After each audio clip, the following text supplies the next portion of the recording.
श्री स्वामी समर्थ. नमस्कार. आपल्या यूट्यूब चॅनलवर तुमचं खूप मनापासून स्वागत करत आहे. तुमच्या मनातील सर्व चांगल्या इच्छा स्वामी महाराज पूर्ण करो ही स्वामींच्या चरणी प्रार्थना करते आणि आजच्या नवीन व्हिडिओला सुरुवात करते.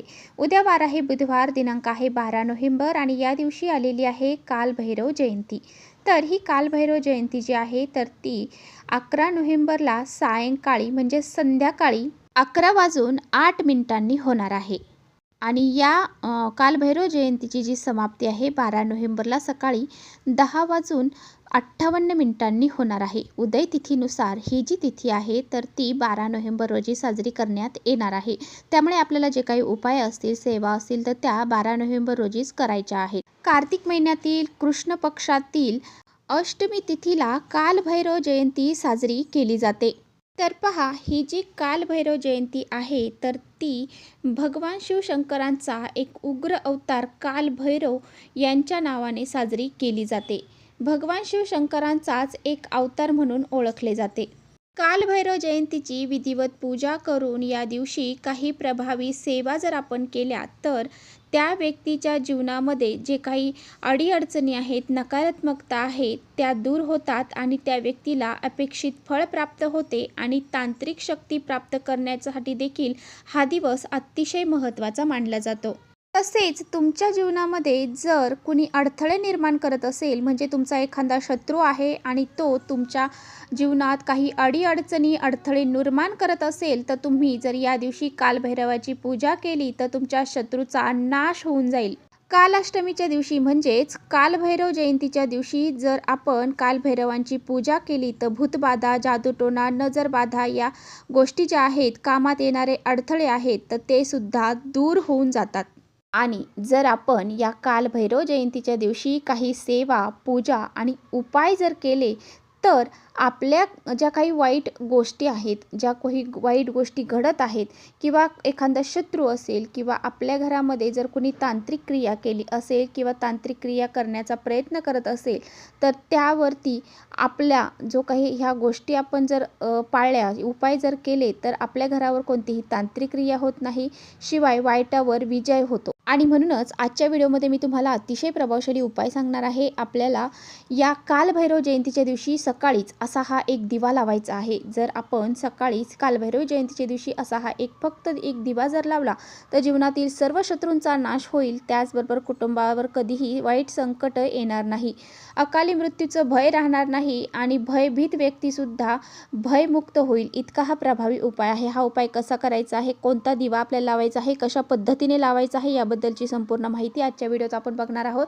त्यामुळे तुम्ही पुढे व्हिडिओ स्किप न करता शेवटपर्यंत नक्की बघा, जेणेकरून तुमच्यापर्यंत योग्य ती माहिती पोहोचेल. आपल्या चॅनलवर नवीन असाल तर चॅनलला सबस्क्राईब करा आणि असेच नवनवीन माहितीपूर्ण व्हिडिओ पाहण्यासाठी बेल आयकॉनला प्रेस करा, म्हणजे मी जेव्हा कधी नवीन व्हिडिओ अपलोड करेन त्याचं नोटिफिकेशन सर्वात अगोदर तुम्हाला भेटेल आणि तुम्ही एकही व्हिडिओ मिस करणार नाही. त्याचबरोबर खाली कमेंट्समध्ये ओम कालभैरवाय नमः हे लिहायला अजिबात विसरू नका. व्हिडिओ माहितीपूर्ण वाटला तर आपल्या मित्रपरिवारांसोबत नक्की शेअर करा. तर पहा, आजच्या व्हिडिओमध्ये जो काही उपाय मी तुम्हाला सांगणार आहे तर हा उपाय तुम्हाला उद्या करायचा आहे. उद्या कालभैरव जयंती आहे आणि उद्या सकाळीच तुम्हाला 12 वाजण्याच्या आत हा उपाय करायचा आहे. आता बघा, जर तुम्हाला सकाळी काही काम आहे किंवा तुम्ही या सकाळी लवकर इतक्या लवकर हा जो दिवा आहे तर तो लावू नाही शकले तर संध्याकाळी तुम्ही 6 नंतर रात्री 10 पर्यंत हा उपाय जो आहे तर तो करू शकता. तर पहा, हा जो उपाय मी तुम्हाला सांगणार आहे तर हा उपाय प्रत्येकाने आपल्या घरामध्ये उद्या करायचा आहे. सकाळीच हा दिवा लावण्याचा जास्तीत जास्त प्रयत्न करायचा आहे. नसेल शक्य तर संध्याकाळी लावला तरीसुद्धा चालेल. संध्याकाळसाठी सुद्धा काही प्रभावी उपाय तुम्हाला मी सांगणार आहे, ते तुम्हाला या व्हिडिओच्या नंतर येतीलच, परंतु हा जो उपाय आहे तर तो तुम्हाला सकाळीच करण्याचा जास्तीत जास्त प्रयत्न करायचा आहे. हा जो दिवा आहे तर तुम्ही या कालभैरव जयंतीच्या दिवशी जर सकाळी लावला तर तुमच्या घरातील जी इडापिडा आहे, नजरबाधा असेल, शत्रुबाधा असेल, पितृदोष, ग्रहदोष, संकट, अडचणी, काही नकारात्मकता असेल, काही वाईट शक्ती असेल किंवा कुणी काही करणीबाधा किंवा काही तुमच्या घरावर शत्रुबाधा असेल तर ती दूर होण्यासाठी सुद्धा हा उपाय जो आहे तर तो अतिशय प्रभावशाली आहे. अतिशय प्रभावशाली उपाय आहे आणि प्रत्येकाने हा उपाय आपल्या घरामध्ये करायचा आहे. जरी तुम्हाला असं वाटत असेल की तुमच्या घरावर कुणीही वाईट शक्ती नसेल किंवा काही नकारात्मकता नाही, तरीसुद्धा ग्रहदोष किंवा काही ना काही दोष आपल्या घरामध्ये असतात आणि ते दूर होण्यासाठी हे जे काही उपाय ह्या विशिष्ट तिथींना सांगितले जातात, हे जर केले तर त्याचे प्रभावी फळ देखील आपल्याला प्राप्त होत असते. जोपर्यंत उपाय आपण करत नाही तोपर्यंत त्याचे अनुभव आपल्याला मिळत नाही. आता पहा, बऱ्याच वेळा काय होतं की आपण आपली प्रगती करत असतो आणि ह्या प्रगतीच्या वाट्यामध्ये बरेचसे असे शत्रू आपल्याला निर्माण होतात, जे आपल्या आसपास असू शकतात किंवा आपल्या घरातलेही असू शकतात, आपले नातेवाईक असू शकतात, आपले शेजारी पाजारी देखील असू शकतात. तर हे जे शत्रू आहेत तर यांना आपली प्रगती झालेली ही देखवत नाही आणि ज्यावेळेस त्यांना आपली प्रगती झालेली देखवत नाही त्यावेळेस असे लोक आपल्या घरावरती नकारात्मक शक्तीच्या मदतीने काही ज्या गोष्टी आहेत, म्हणजे आपल्या कामामध्ये अडथळे निर्माण होणे किंवा आपली प्रगती कुठेतरी थांबणे, आपण कुठेतरी कोणत्याही गोष्टी करायला गेलो की त्यामध्ये आपल्याला अडथळे निर्माण होणे, यासारख्या गोष्टी त्या करत असतात. त्याचबरोबर असे काही आसपास बी लोक असतात की ते आपल्याला त्रास देत असतात आणि ते लोक हे आपल्याबद्दलच दुसऱ्यांना वाईट सांगत असतात आणि आपल्यासमोर चांगले होण्याचं नाटक करतात. असे लोकांचा सुद्धा नाश होण्यासाठी हा जो उपाय आहे ना, तो अतिशय प्रभावशाली आहे. बऱ्याच वेळा अशी काही लोक तुम्ही पाहिली असतील की तुमच्यासमोर खूप गोड बोलतील, खूप चांगलं असल्याचा दावा करतील, परंतु असे त्यांच्या मनामध्ये इतकी जळाऊ प्रवृत्ती असते की ते सर्व काही आपलं बघूनच करतात आणि आपल्यालाच नावं ठेवण्याचा प्रयत्न करतात आणि आपल्याबद्दलच त्यांच्या मनामध्ये भरपूर प्रमाणात नकारात्मकता साठलेली असते. असे काही कपटी लोक आहेत, त्यांचे दोष देखील आपल्याला लागले जातात आणि अशा कपटी लोकांचा नाश होण्यासाठी सुद्धा हा उपाय अतिशय प्रभावशाली आहे. त्यामुळे जर तुमच्या आसपास बी असे काही कपटी लोक असतील तर त्यांच्यासाठी तुम्हाला हा एक उपाय तुमच्या घरात करायचा आहे, जेणेकरून तुमची प्रगती जी आहे तर ती कुठेही थांबणार नाही. आणि म्हणून आपल्या घरात जर पैसा टिकत नसेल, पैसा आला की कोणत्या कोणत्या मार्गाने घरातून बाहेर निघून जात असेल किंवा पैशाच्या बऱ्याच अडचणी आपल्या घरामध्ये निर्माण होत असतील किंवा आपल्या घराला काही दोष अडचणी लागलेल्या असतील, नकारात्मकता असेल, ती दूर करण्यासाठी हा उपाय अतिशय प्रभावशाली आहे. हा उपाय करण्यासाठी तुम्हाला काय करायचं आहे, तर उद्या सकाळी लवकर उठायचं आहे, स्नान करायचं आहे, अंघोळीच्या पाण्यामध्ये थोडेसे काळे तीळ टाकायचे आहेत, थोडंसं खडे मीठ टाकायचं आहे आणि या सर्व गोष्टी टाकून तुम्हाला अंघोळ करायची आहे. अंघोळ केल्याच्या नंतर स्वच्छ कपडे परिधान करायचे. या दिवशी काळ्या कलरची जरी वस्त्र परिधान केली तरी काही हरकत नाही. काळा कलर हा कालभैरवांचा कलर आहे, त्यामुळे या दिवशी तुम्ही काळे वस्त्र जरी परिधान केले तरी काही हरकत नाही. तर तुम्हाला या दिवशी कपडे परिधान करायचे आहेत स्वच्छ आणि घरातील देवांची विधिवत पूजा करून घ्यायची आहे. धूप अगरबत्ती लावून घ्यायची आहे आणि त्यानंतरच ह्या उपायाला सुरुवात तुम्हाला करायची आहे. आता तुम्हाला हा जो दिवा लावायचा आहे तर हा दिवा तुम्हाला कणकेचा तयार करायचा आहे. आता कणिक तुम्हाला मळायची आहे. मळत असताना त्यामध्ये तुम्हाला मीठ घालायचं नाही, त्यामध्ये थोडीशी हळद घातली तरी चालेल आणि चौमुखी दिवा तुम्हाला या कणकेचा तयार करायचा. या दिव्यामध्ये तुम्हाला 4 वाती घालायच्या आहेत. 4 मुख त्या वातींचे करायचे आहेत. 2 वातींची एक वात कापसाची तुम्हाला तयार करायची आहे आणि 4 वाती अशा तुम्हाला लावायच्या आहेत. त्यामध्ये तुम्हाला तेल घालायचं आहे.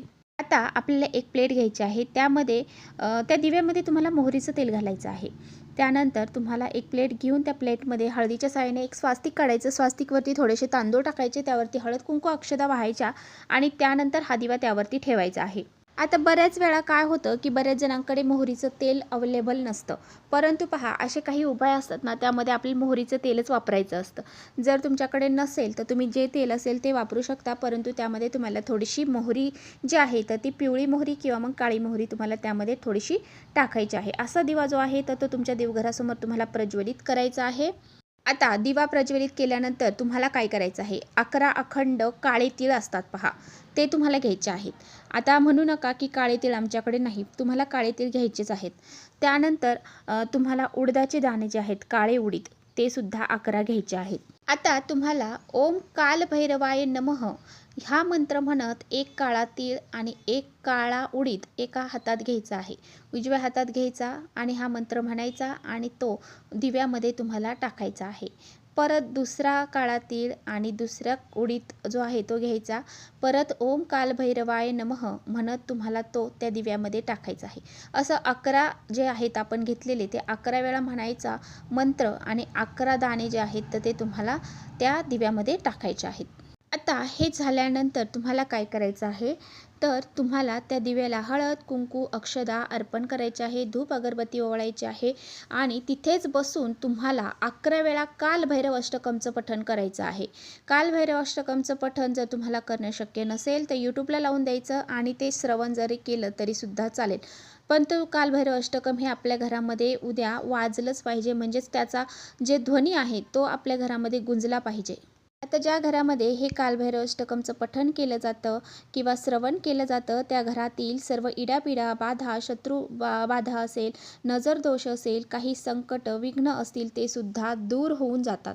आता तुम्हाला कालभैरव अष्टकम म्हणून झाल्यानंतर दोन्ही हात जोडायचे आहेत आणि आपली जी काही इच्छा आहे, काही दोष असतील, अडचणी असतील, संकट असेल ते दूर होण्यासाठी, आपल्या घरातील नकारात्मकता, वाईट शक्ती, करणीबाधा असेल, कुणी नजरदोष लावलेला असेल, शत्रुबाधा असेल ते दूर होण्यासाठी आणि आपल्या घराची, मुलांची, पतीची खूप प्रगती होण्यासाठी आणि तुमची जी काही इच्छा असेल ती पूर्ण होण्यासाठी तुम्हाला भैरवांना प्रार्थना करायची आहे, आपल्या महादेवांना प्रार्थना करायची आहे आणि अशा पद्धतीने हा प्रभावी उपाय तुम्हाला उद्या करायचा आहे.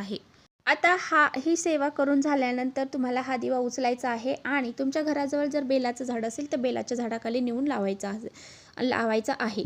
नसेल बेलाचं झाड तर तुम्हाला काय करायचं आहे, तुमच्या घराचा जो आग्नेय कोपरा असेल त्या कोपऱ्यामध्ये हा दिवा तुम्हाला लावायचा आहे. दुसऱ्या दिवशी काय करायचं, दुसऱ्या दिवशी यामधील जे काही आपण काळे उडीद असतील किंवा काळे तीळ असतील ते काय करायचे, तुम्हाला निर्माल्यामध्ये टाकून द्यायचे आहे किंवा मग तुम्ही एखाद्या मोठ्या झाडाखाली नेऊन टाकून दिले तरीसुद्धा चालेल. आणि तो दिवासुद्धा तुम्हाला, जर तुम्ही कणकेचा दिवा घेतलेला असेल तर तो दिवा तुम्हाला एका मोठ्या झाडाखाली नेऊन टाकायचा आहे, जेणेकरून तिथे पशु पक्षी असतील ते खाऊन घेतील किंवा कीटक असतील ते खाऊन घेतील. अशा पद्धतीने हा अतिशय प्रभावशाली उपाय तुम्हाला करायचा आहे. अगदी छोटा उपाय आहे परंतु अत्यंत प्रभावी आहे. प्रत्येकाने हा उपाय उद्या सकाळी करायचा आहे. तर चला इथेच थांबवते. माझा व्हिडिओ थोडा जरी आवडला असेल तर नक्की लाईक करा. चॅनलवर नवीन असाल तर चॅनलला सबस्क्राईब करा. परत भेटूया अशाच छानशा व्हिडिओसोबत.